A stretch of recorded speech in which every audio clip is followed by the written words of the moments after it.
옆에 분 한번 축복하겠습니다. 하나님이 당신을 지극히 사랑하십니다. 축복합니다. 뒤에 분 한번 축복하겠습니다. 하나님의 사랑에 푹 빠집시다. 축복합니다. 자, 오늘 하나님 말씀 보겠습니다. 출애굽기 20장 말씀 봅니다. 20장 우리 1절로 7절 말씀만 교독합니다. 출애굽기 20장. 지금 이스라엘 백성들을 지난주 19장에 독수리가 날개로 업은 것처럼 업어서 너는 내 소유다, 너는 제사장 나라다, 거룩한 백성이야, 이렇게 지금 축복해요. 근데 잘 못 알아들어요, 이스라엘 백성이. 광야길 가는 동안에. 그래서 시내 산에 이르러서 하나님 뭘 주시냐, 십계명을 주시는데, 이제 잘 보세요. 20장 1절, 하나님이 이 모든 말씀으로 말씀하여 이르시되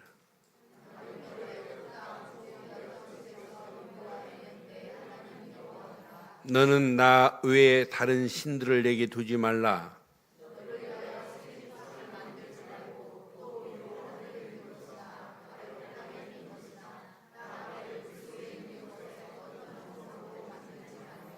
그것들에게 절하지 말며 그것들을 섬기지 말라. 나 네 하나님 여호와는 질투하는 하나님이신즉 나를 미워하는 자의 죄를 갚되 아버지로부터 아들에게로 3, 4대까지 이르게 하거니와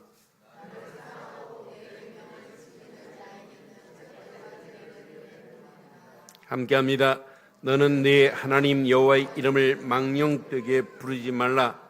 여호와는 그의 이름을 망령되게 부르는 자를 죄 없다 하지 아니하리라. 아멘. 하나님이 어떤 분이신가? 우리는 유일한 하나님이라고 그래요. 유일신이다. 천주교가 부르는 하느님과 우리가 믿는 하나님은 본질이 달라요. 하느님은 범신론적인 사상이에요. 그러나 하나님은 한 분밖에 없는 유일하신 분입니다. 그런데 저는 유일하다고 말씀드리기보다 이렇게 말씀드리고 싶어요. 유일무이한 유일하신 분이다. 유일무이라는 말이 뭐예요? 둘도 아니고 한 분밖에 없다는 거예요. 우리 하나님은 유일무이하신 유일하신 하나님이십니다. 그러니까 유일성을 강조하고 싶은 단어 중에 가장 유일무이하신 유일하신 하나님만이 우리가 믿는 하나님이란 말이에요. 우리가 믿는 하나님이 이런 하나님이에요. 이스라엘이 믿는 하나님이 이런 하나님이에요. 다른 종교와 비교가 되지 않아요. 다른 종교와 비교가 되지 않습니다. 하나님만이 유일하신 분이기 때문에 다른 신들과 비교할 수 없습니다. 하나님만이 참신이십니다. 큰 신이십니다. 일본 가면 하나님을 뭐라고 그냥 가미사마라고 불러요. 근데 자세히 보면 하나님만 가미사마가 아니에요. 모든 귀신도 가미사마라네. 제가 20몇 년 전에 일본 처음 갔을 때 가미사마 하는데 그렇게 통역하지 마라. 하나님이 어떻게 가미사마냐? 어떻게 저런 신하고 똑같이 이름을 부르니? 아니다. 여호와 가미사마라고 해라. 하나님은 다릅니다. 다릅니다. 다른 잡신하고 다릅니다. 종교하고 다릅니다. 그런 하나님이 우리의 하나님이란 말이에요. 안 믿어지면 이번 주간 한번 무속인한테 가보세요. 무속인이 뭐라고 하냐? 진짜 무속인은요, 아니 큰 신을 모신 사람이 왜 왔냐고 그래요. 여러분 진짜 믿고 있습니다. 근데 진짜 믿어도 엉터리 귀신 들린 사람은, 엉터리 귀신 잡신 들린 사람은 못 맞춰요. 저게 하나님 믿는지 뭔지 구분 못해요. 진짜 믿는 사람. 저는 증거 있어요. 우리 장모님을 전도해 준 사람이 무속인이에요. 무속인이 예수 믿으라고 그래서 믿게 됐어요. 난 그래서 야, 그분 진짜 영험하신 분이다. 진짜 영험한 귀신들은요, 알아요. 그러니까 자기 해결 못하는 거 양심적으로 알아요.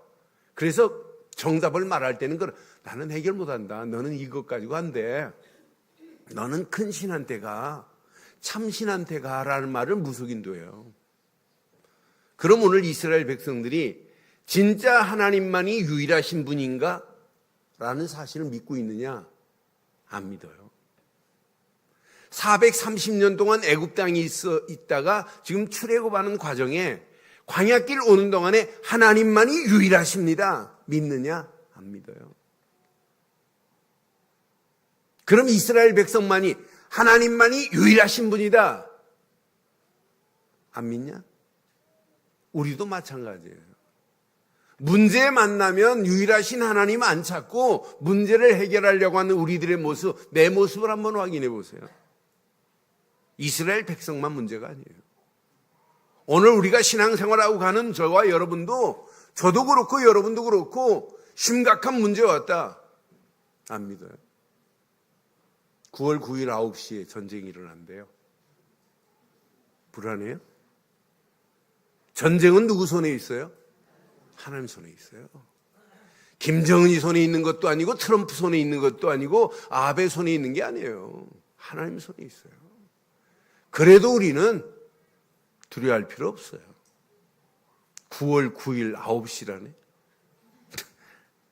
아무 걱정하지 마세요. 전쟁도 하나님 손에 있습니다. 전쟁 나도 괜찮고 안 나도 괜찮아요. 왜? 전쟁 났다고 하나님이 어디로 도망가시나요? 전쟁 안 났다고 하나님 우리를 외면하시나요? 아무 관계없다니까요. 그러니까 어떤 환경이 상황이 와도 하나님만이 유일하십니다. 그분만이 창조주십니다. 그래서 저는 이 말씀 묵상하는 중에 워낙 안 믿으니까 오늘 십계명을 줘가지고 이스라엘 백성들에게 하나님 중심이 살아야 된다. 내가 너를 애굽에서 인도해냈어. 지금도 내가 너와 함께. 그러니 나 외에 다른 신을 섬기지 말라고 유일성을 지금 강조하는 메시지가 십계명의 시작이에요.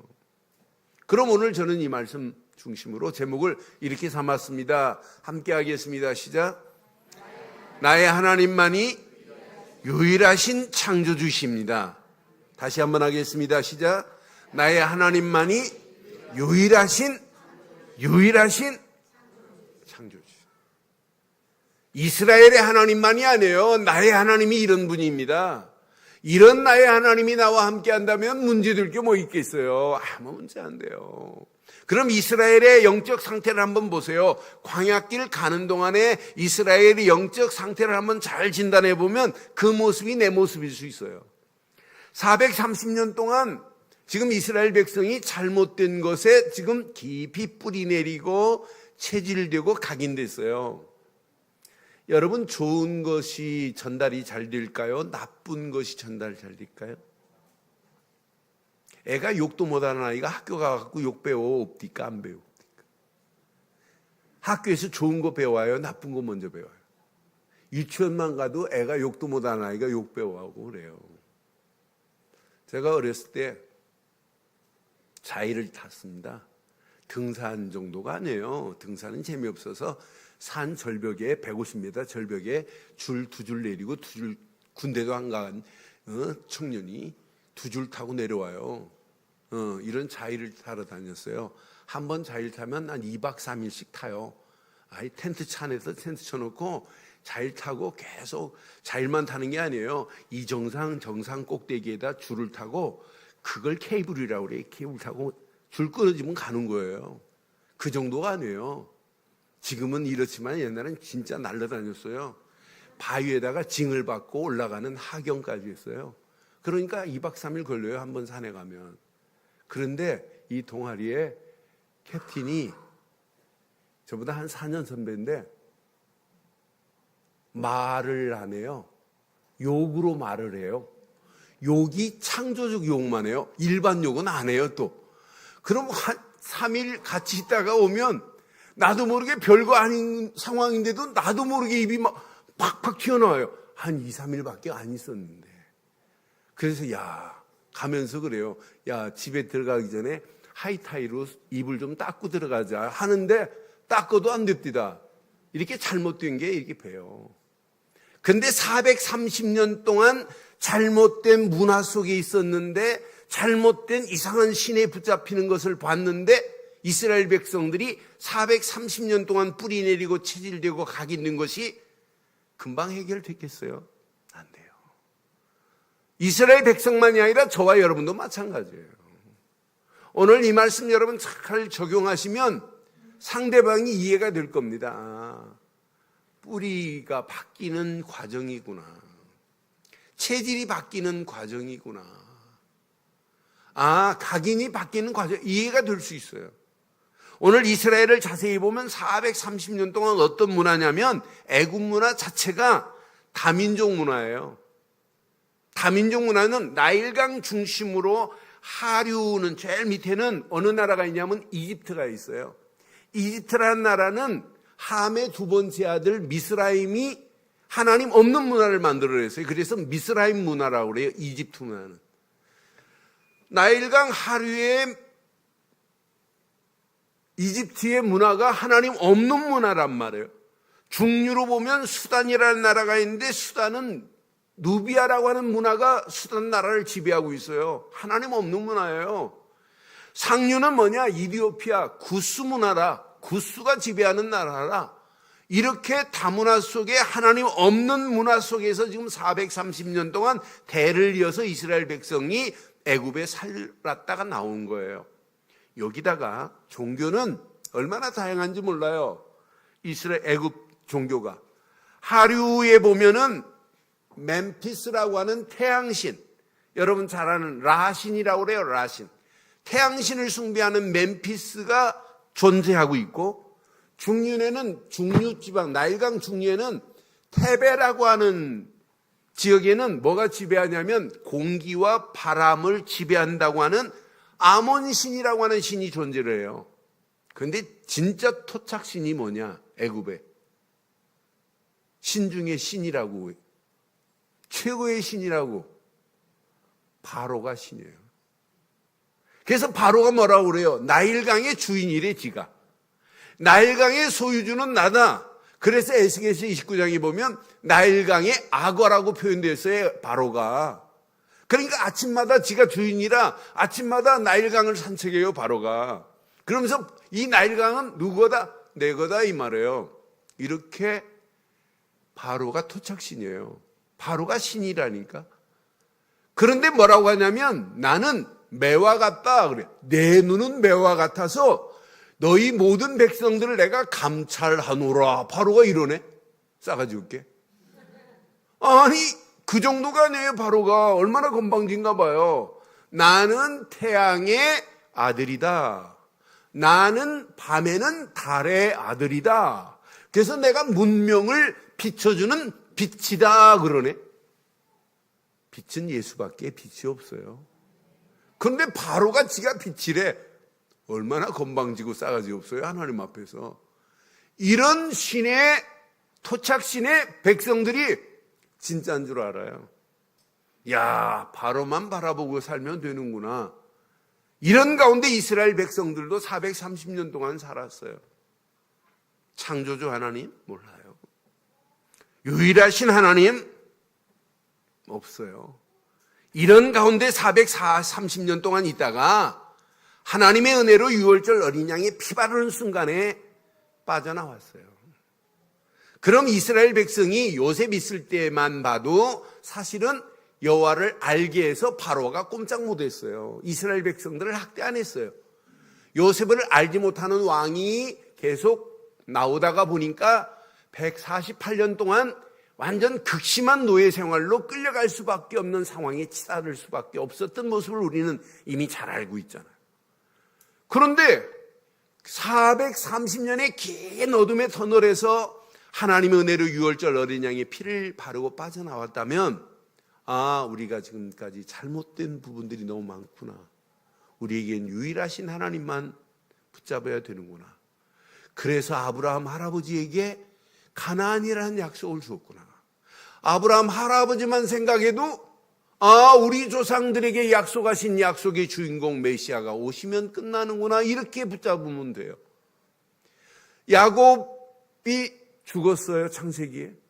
야곱이 죽은 이후에 야곱의 장례를 어디 가서 치렀어요? 어디 가서 치러요? 가나안 땅 어디 가서? 막벨라굴의 장례를 치렀어요. 그러면 계속 지금 전통 내려온단 말이에요. 수백 년에. 아브라함 할아버지만 생각해도 우리의 언약은 가나안이다. 야곱의 할아버지 장례를 왜 치렀느냐? 가나안 땅에 앞으로 메시아가 오실 땅이기 때문이다. 그러면 이스라엘 백성이 애굽 땅에 있을 때도 메시아가 오시면 끝이다. 하나님이 우리를 가나안 땅으로 인도하실 것이다 라는 믿음만 있으면 광야길은 저절로 통과됩니다. 통과됩니다. 광야길은 고통이 아니에요. 통과되는 거예요. 지금 이스라엘 백성이 광야길 가는 동안에 맨 앞에 지금 뭘 메고 가요? 뭘 메고 가요? 지금 언약궤는 25장에는 있으니까 안 메요. 없어요. 지금 뭘 메고 가요? 요셉의 유고를 지금 메고 간단 말이에요. 요셉 할아버지의 유고를 메고 가면서 뭘 기억해야 돼요? 우리는 고민할 필요 없어. 가나안 땅은 약속의 땅이야. 가나안 땅은 갈 수밖에 없어. 하나님이 우리를 가나안 땅으로 인도하시겠대. 뭘 걱정하냐? 앞으로 메시아가 오시면 끝나. 이런 믿음만 가지고 가면 애굽의 이상한 잘못된 모든 문화가 무너지게 될 줄 믿어요. 저와 여러분들에게도 잘못된 게 있어요. 근데 진짜 믿음 안에 있기만 하면 잘못된 모든 것들이 뽑히는 시간 되기를 바랍니다. 잘못된 체질이 바뀌어지는 시간 되기를 바랍니다. 잘못 각인된 것들이 무너져야 돼요. 저는 그래서 맞다. 그래서 오늘 이스라엘 백성들을 19장까지 인도하시다가 20장에 오면서 하나님이 돌판에 지금 새겨서 주는 거예요. 십계명을 주시는 거예요. 자, 십계명을 주신 이유가 뭐냐라는 이유부터 좀 알고 여러분 신앙생활 하시면 돼요. 이스라엘 백성은 그냥 백성이 아닙니다. 유월절 어린 양의 피 바른 언약 백성입니다. 언약 백성이 살아가는 동안 원칙이 있습니다. 언약 백성이. 원칙이 뭐냐? 1계명부터 4계명까지는 대원칙이 있어요. 하나님 중심으로 살아라. 그 하나님은 유일하신 분이다 라고 하는 거예요. 하나님 말고는 다른 신을 섬기지 마라. 계속 뭐냐? 원칙이 하나예요. 하나님 중심으로 살아라. 두 번째 원칙이 뭐냐? 네가 하나님 중심으로 산다면 내 부모를 공경해야 된다 라는 원칙이에요. 내 이웃을 내 몸같이 사랑해야 된다. 이웃의 것을 탐하지 말아야 된다 라고 하는 거예요. 그러니까 두 파트로 나누면 하나는 하나님 중심이고 하나는 사람과 사람 사이에 부모와 관계, 이웃과 관계, 세상을 향하여 이런 원칙으로 살으라고 하는 두 파트가 있어요. 1계명부터 4계명은 하나님 중심의 원칙, 또 5계명부터 6계명까지는 우리의 삶 속에 이런 원칙을 가지고 부모를 공경하고 이웃을 사랑하고 세상을 향하여 이런 원칙을 가지고 살으라고 하는 메시지예요. 그럼 10계명이 어려워요. 저는 10계명 중에 1계명 보면서 참 너무너무 쉽다. 자, 확인해 드릴게요. 이것 잘 붙잡으면 애굽의 잘못된 누룩이 제거돼요. 오늘 이 말씀 잘 붙잡으면 내 안에 잘못된 누룩이 보여야 돼요. 아, 뿌리 내리고 잘못 체질되고 각인된 잘못된 누룩들이 발견돼야 돼요. 3절 보세요. 출애굽기 20장 3절 시작. 너는 나 외에 다른 신을 내게 두지. 여러분, 한 분 하나님 섬기는 게 나아요? 다른 신들을 많이 섬기는 게 나아요? 네? 잘 못 알아듣는데. 부인 한 사람 두고 사는 게 나아요? 1000명 두고 사는 게 나아요? 왜 대답을 안 해요? 전부 다 1000명 두고 싶어. 남편 한 사람 두는 게 나아요? 남편 1000명 두고 사는 게 나아요? 이상한 교인들이구나. 솔로몬은요 1000명을 뒀어요. 후궁 700, 첩 300에 1000명. 태국에 보니까, 지난번 보니까 이 남자가 소도둑놈처럼 생겼는데요. 부인이 몇 명이냐면 65명이 뛴다. 65명. 근데 젊은 아 같은 아이도 부인이에요. 근데 자녀들이 보니까, 계산해 보니까 100몇 명이 그 안에서 나왔어요. 그래서 집안에 보니까 1층은 완전 식당인데 일반 식당하고 똑같아요. 막 군대처럼 막 탁자 있고, 음식을 가져오는데 채소를 사오는데 봉고차로 사오더라고요, 식탁을. 근데 거기 대장이 누구냐? 첫째 마누라가 대장이에요. 그래서 순번을 정해서 이렇게 지정해줘요. 나 그래서 야, 저 사람 생긴 건 그냥 소도둑처럼 생겼어요. 그런데 마누라가 65명입니다. 행복할까요? 불행할까요? 저도 모르겠어요. 그런데 얼마나 힘들겠어요. 여러분, 하나님 한 분 섬기는 게 아니라 모든 잡신을 다 섬기는 게 나아요. 쉬워요, 어려워요? 10계명만큼 쉬운 게 없어요. 아니, 하나님 중심으로 유일하신 하나님 한 분만 딱 믿어버리면 나머지는 끝이 날 줄 믿어요. 잡신들이 꼼짝 못 한다니까요. 내가 진짜 하나님 믿으면 모든 흑암 저주가 내게 가까이 오지 못할 줄 믿어요. 이 언약 붙잡고 가는데 이게 10계명 중에 첫 번째라. 나 외에 다른 신을 섬기지 마라. 두 번째 계명이 뭐냐면 다른 우상을 만들지도 말라는 거예요. 땅에나 바다에나 물속 아무것도 사전 한번 확인해 봐요. 우리 안에 보이지 않는 우상이 얼마나 많아요. 너를 위하여 새긴 우상을 만들지 말고, 또 위로 하늘에 있는 것이나 아래로 땅에 있는 것이나 땅 아래 물속에 있는 것에 어떤 형상도 만들지 말며, 5절 그것들에게 절하지 말며 그것들을 섬기지 말라. 나 내 하나님 여호와는 질투하는 하나님인즉 나를 미워하는 자의 죄를 갚되 아버지로부터 아들에게 3, 4대까지 이르게 하거니와. 하나님의 은혜는 6절 시작. 6절 나를 사랑하고 내 계명을 지키는 자에게는 천대까지 은혜를 베푸느니라. 그래서 하나님 외에는 다른 우상을 만들지 말래요. 그럼 여러분, 하나님 말고 하나님보다 더 사랑하는 게 우상일 수 있어요. 내가 돈을 사랑한다, 돈을 더, 그게 우상일 수 있어요. 내 자식을 사랑한다, 더 사랑한다, 그게 우상일 수 있단 말이에요. 하나님 아닌 것은 우리는 다 버려도 돼요. 하나님 말고는 섬기지 말래요.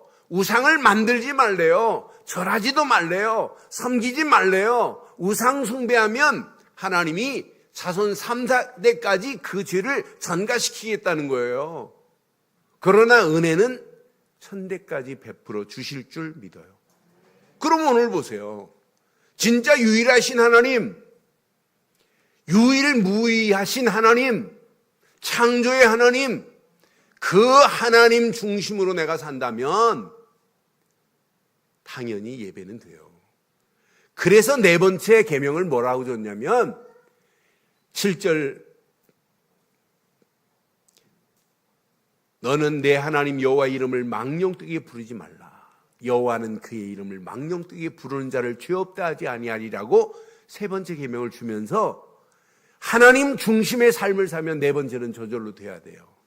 안식일을 기억하여 거룩하게 지키라. 9절에 보니까 분명히 말씀해요. 엿새 동안은 힘써 내 모든 일을 행할 것이나 일곱째 날은 내 하나님 여호와의 안식일인즉 너는 내 아들이나 내 딸이나 내 남종이나 내 여종이나 내 가축이나 내 문 안에 머무는 객이라도 아무 일도 하지 말라. 11절 시작. 이는 엿새 동안에 나 여호와가 하늘과 땅과 바다와 그 가운데 모든 것을 만들고 일곱째 날에 그러므로 나 여호와가 안식일을 복되게 하여 그날을 어떻게 하겠다? 거룩하게 하였느니라. 그러니까 엿새 동안 이스라엘 백성들이 만나를 하나님이 주워 먹었어요. 그런데 1회째 안식일 전날은 만나 주어요, 안 주어요? 안 주어요. 그런데 다른 날 만나를 이틀씩 주어가지고 그 다음 날 먹으려면 곰팡이가 나요. 썩어요. 그런데 안식일 전날 주어서 안식일 날 먹으려면 썩어요, 안 썩어요? 안 썩어요. 이게 증거입니다. 하나님은 안식일을 거룩한 날로 복 주시는 날로 정한 줄 믿어요. 그러니까 하나님 중심의 삶을 사는 자는 당연히 안식일 하나님 앞에 예배하고, 안식일 이 예배가, 주일 이 예배가 주일로 끝나지 말고 삶이 예배가 돼야 될 줄 확신합니다. 그럼 오늘 이 말씀을 통해서 몇 가지만 기억하세요. 나의 하나님만이 참신이 맞는가 한번 확인해 봐요. 하나님만이 참이십니까? 참신 맞아요? 참이라는 말은 진리, 진실이라는 말이에요. 그분만이, 참이라는 말은 완전한 의미도 있지만은 그분만이 변하지 않는 진리라는 의미가 있어요. 나는 그래서 하나님만이 참이시지 다른 게 어떻게 참일 수 있어요? 온통 세상은 거짓으로 범벅이 되어 있지만은 우리가 믿는 하나님만이 참 하나님이십니다. 그런데 이분은 능력이 있어요. 저는 참 하나님의 능력 확인하는 순간에 하나님은 이런 분이구나. 말씀 한마디로 모든 만물을 창조하신 분입니다. 창조하신 분입니다. 그리고 맨 마지막에 흙으로 사람을 만들어 생기를 불어넣어 하나님의 형상대로 인간을 창조하셨습니다. 인간을 하나님의 형상대로 창조하셔놓고는 생육하고 번성하고 땅을 정복하고 다스리라는 모든 축복을 하나님이 아담과 하와에게 다 위임했습니다. 얼마나 행복하겠어요. 에덴 동산은요, 죄가 없어요. 불행이라는 단어가 없어요. 그러면서 하나님이 이렇게 축복해놓고는 하나님이 에덴 동산의 모든 실과는 다 먹어라. 그러나 선악을 알게 하는 열매만은 먹지 말지니라 그랬어요. 이것만 안 먹으면 돼요. 그런데 문제는 마귀라는 놈이 와가지고 하나님이 에덴 동산의 모든 실과를 다 먹지 말라고 하더냐 이렇게 거짓말하는 거예요. 아니다, 다 먹으라고 그랬다. 그런데 에덴 동산의 선악을 알게 하는 열매만은 먹지 말라고 그랬다 그랬더니 마귀가 유혹하잖아. 야, 이 바보야, 먹어봐라. 먹는 날에는 넌 눈이 밝아지고 너는 안 죽어. 하나님은 죽는다고 그랬지 안 죽는다. 너는 눈이 밝아진다. 이렇게 와서 유혹한 거예요. 먹어보라고. 너는 절대 죽지 않는다고. 네 눈이 밝아진다고. 더 무서운 얘기를 해요. 너는 누구와 같이 될 거라고? 하나님같이 될 거라고. 하나님같이 될 거래요.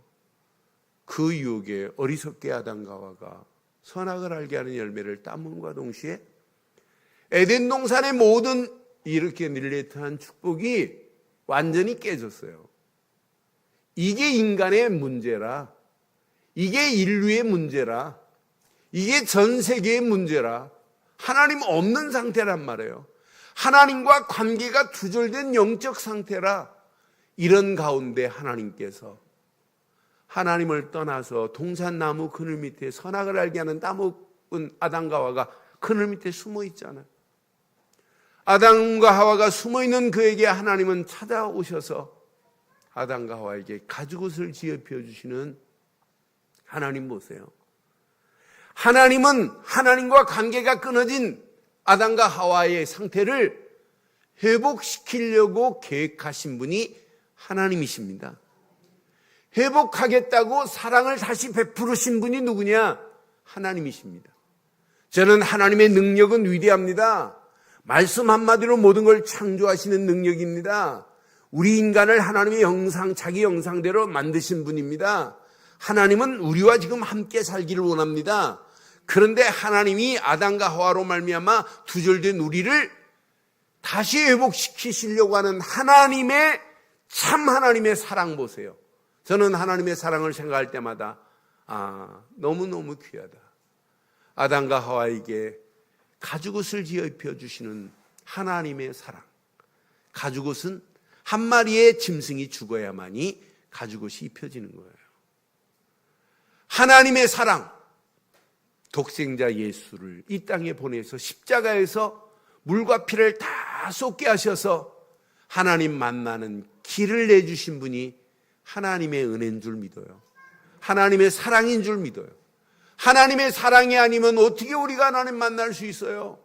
하나님이 독생자 한 분밖에 없는 그분을 이 땅에 보냈어요. 그래서 요한복음 3장 16절에 뭐라고 말씀해요? 하나님이 세상을 이처럼 사랑하사 독생자를 주셨으니 이는 그를 믿는 자마다 멸망하지 않고 영생을 얻게 하려 하심이라.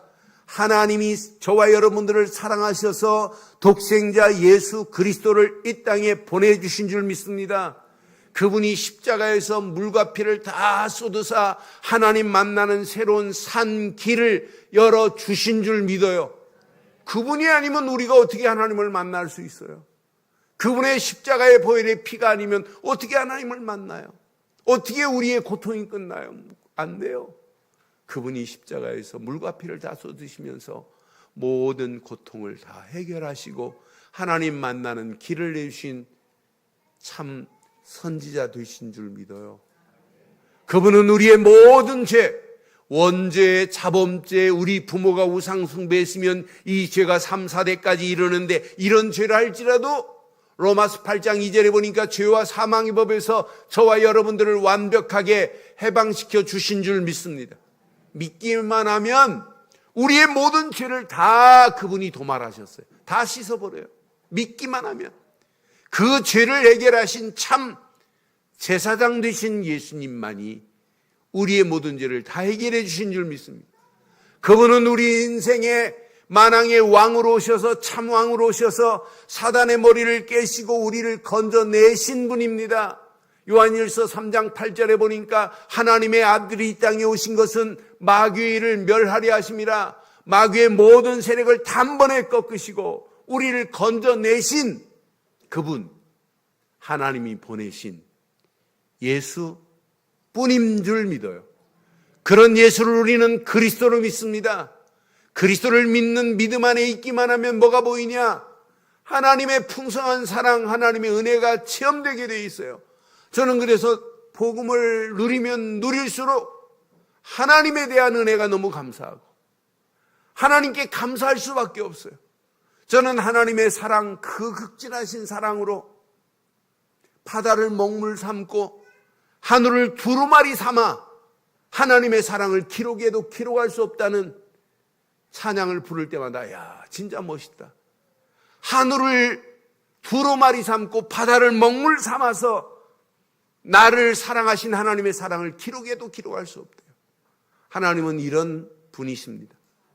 이런 능력의 하나님이시고 이런 사랑의 하나님이시고 그 사랑의 하나님이 우리에게 은혜를 베푸셔서 예수를 보내시고 예수를 믿기만 하면 하나님은 은혜로 우리를 구원해 주시는 분인 줄 믿어요. 에베소 2장 8절 분명히 말씀해요. 에베소 2장 8절. 그 은혜에 의하여 믿음으로 말미암아 그랬어요. 믿음으로 말미암아 구원을 얻었나니 이것은 너에게 난 것이 아니요 시작 하나님의 선물이래요. 저는 하나님이 은혜로 우리를 구원하시려고 독생자 예수를 십자가에 못 박혔어요. 예수를 그리스도로 믿기만 하면 구원이라는 최고의 선물을 하나님이 우리에게 주신 줄 믿어요. 그러니 여러분 구원에 감사와 감격만 생각해도 여러분 하나님의 풍성한 사랑이 여러분 속에 꿈틀거려야 돼요. 저는 맞다 그렇다. 하나님이 보내신 예수 그를 믿기만 하면 구원도 은혜인데 여러분 구원받은 여러분들을 하나님은 은혜로 주신 게 또 있어요. 뭘 주셨냐? 성령을 우리에게 은혜로 주신 줄 믿어요. 하나님 제발 부탁합니다. 성령 좀 보내주세요. 우리가 이렇게 외치지 않았어요. 하나님이 은혜로 우리에게 성령을 보내주신 줄 믿어요. 그래서 이부리 기자는 은혜의 성령 이렇게 표현했어요. 나는 그래서 보혜사 성령을 하나님이 내가 달라고 보내달라고 한 것이 아닌데 하나님이 은혜로 우리를 보내셨구나. 그래서 생각나게 하고 깨닫게 하고 가르치고 하나님의 영, 말씀의 영, 그리스도의 영을 우리에게 불어주었으니 얼마나 감사해요. 여러분, 예수를 그리스도로 믿는 믿음 안에 있는 저와 여러분들에게 성령을 은혜로 보내주신 줄 믿어요? 뭐 산에 올라가서 소나무 뿌리를 흔들고 성령 달라고 해야 되는 것이 아니라 예수를 그리스도로 믿는 순간에 성령은 저와 여러분 심령 속에 이미 내주하시고 인도하시고 역사하고 계시는 줄 믿어요. 성령이 지금 우리를 지금 내주하시고 인도하시고 역사하잖아요. 이게 신앙생활 아니에요. 그런데 실체를 보면 그분이 지금 임마누엘로 나와 함께 하시는 거라. 여러분이 하나님과 함께 하는 것이 아니라 하나님이 지금 나와 함께 하시는 줄 믿습니다. 이게 하나님의 은혜로 되는 거예요. 그래서 시대마다 하나님의 은혜 속에 있는 자들 다 승리하잖아요. 네피림으로 온 땅이 어둠으로 덮여가는 이때에 하나님이 노아에게 은혜를 베풀었어요. 노아는 여호와의 은혜를 입었더라. 노아의 사적은 이러하니 노아는 의인이요 완전한 자요 하나님과 동행하더라. 이런 축복을 누리니까 온 땅이 하나님 없는 문화로 가득한 네피림 시대도 당당하게 승리하잖아요. 네피림 시대가 왔다가 뺨맞고 가는 이런 시대에 살고 있는 사랑하는 성도 여러분, 염려하지 마세요. 진짜 하나님의 능력 안에 계신 분 맞지요? 하나님의 풍성한 사랑을 누리고 계시는 분 맞지요? 하나님의 은혜 안에 계시고 있다면 지금부터 아무 걱정할 필요 없어요. 하나님이 저와 여러분의 가는 발걸음을 완벽하게 인도하실 줄 믿어요. 이때 하나 찾아낼 게 있어요. 살아갈 이유를 뭐 때문에 살아갈 것이냐는 거예요. 뭐 때문에 내가 사업하고 뭐 때문에 교회 세우고 뭐 때문에 신앙생활하는 거냐? 하나입니다. 어떻게 하면 하나님께 영광 돌릴까? 어떻게 하면 하나님의 계획을 이룰까? 이것 때문에 살아가야 될 줄 확신합니다. 오늘 결론을 이렇게 내리겠습니다. 지금도 하나님은 우리를 사랑하십니다. 사랑하십니다. 예수 안에 있기에, 예수를 그리스도로 믿기에 하나님은 우리와 함께 하시는 줄 믿습니다. 하나님이 함께 하는 걸 보고 임마누엘이라고 하는 거예요. 내가 하나님과 함께 하는 게 아니에요. 그분이 나와 함께 하는 거지. 진짜 임마누엘을 누리고 있다면 문제 속에 있어도 큰일 났다, 죽겠다 이런 말 하면 하나님은 없는 거예요. 문제를 만나도 하나님이 함께하고 있다면 문제가 아니구나 이렇게 봐야 정상이에요. 진짜 하나님이 함께한다면 사건 속에 있고 위기 속에 있는데 하나님이 함께한다면 저건 위기가 아니구나. 여러분, 위기라는 단어를 영어로 보면 crisis예요. 그걸 영영사전에 찾아보면 새로운 국면을 맞을 수 있는 기회라 이렇게 써 있어요. 한문으로 보면 위험한 상황을 얘기하지만 영어로 보면 달라요, 뜻이. 그런데 진짜 위기라고 해도 하나님이 함께 하시면 전화 유복의 축복으로 바뀌어질 줄 믿어요. 여러분, 두려워하지 마세요. 전쟁이 일어난다? 고민하지 마세요. 지난주 저희 교회 메시지 들은 분이 문자 왔어요. 목사님, 진짜 미국 시민권 가지고 있으면 오산으로 가면 되나요? 된다 그랬어요. 너는 미국 시민권 없지 않냐? 네, 그랬어요. 그럼 너는 오산 가도 안 받아준다. 네, 그랬어요. 우리는 미국 시민권은 없어도 하나님 나라 시민권 가진 자 맞지요? 그럼 미국이 보호하는 게 나아요? 하나님이 보호하는 게 나아요? 그래도 말은 그래도 좀 불안하죠? 안 불안해요? 가까운 일본으로 도망가실래요? 저 내일 일본 가는데 9일 지나서 올까요 그럼? 7일 날 돌아와야 돼요. 내일 일본 집회 있어서 가려고 그래요. 근데 진짜 걱정하지 마세요. 임마누엘은 문제가 와도 임마누엘은 문제가 아닙니다. 진짜 임마누엘, 사건 속에 있어도 사건이 아니에요. 전쟁 속에 있다 할지라도 임마누엘 되면 전쟁이 아닙니다. 전쟁도 하나님 손에 있습니다. 아무 걱정할 필요 없어요. 그래서 진짜 결론, 하나님 중심의 삶을 사는 거예요. 내 인생에 하나님만이 유일하시다. 하나님만이 내 인생의 창조주시다. 이거 깨달으면 여러분 속에 꿈틀거리는 게 있어요. 구원받은 게 너무 감사하다. 이게 넘쳐야 돼요. 구원받은 자에게 하나님이 늘 주신 게 말씀이에요. 이번 주간 이 말씀 붙잡고 계속 말씀의 흐름 속에 누려보세요. 어떤 역사 일어나나. 말씀의 흐름만 따라가는데 내 삶의 부분이 달라지기 시작해요. 내 삶 속에서 나도 모르는 사이에 절대 하나님의 중심이 보이네. 하나님이 말씀 주신 걸 붙잡고 가는데 하나님이 원하는 거에 집중할 수 있네. 말씀 붙잡고 기도하는데 내 잘못된 뿌리가 뽑히고 체질이 바뀌어지고 각인되면서 내 삶이 바뀌어지기 시작해요. 옛날 내가 아니에요. 달라지기 시작한다니까. 이걸 보고 성장이라고 하는 거예요. 이렇게 성장하면 성자가 또 따라와요. 성숙이 따라와요. 이게 계속되면 또 하나가 따라와요. sanctification. 성화되는 역사가 일어나요. 그러면서 뭐가 일어나냐? 증거가 나타나요. 내게 치유의 증거가 나타나요. 치유받으면 안 흔들려요. 옛날에는 별거 아닌가에 막 흔들리고 요도망정 치고 막 이랬지만 안 흔들려요. 오히려 더 당당해져요. 더 멋있어져요. 우리 인생이 달라지기 시작해요. 하나님이 원하는 게 보여요. 균형이 잡힌단 말이에요.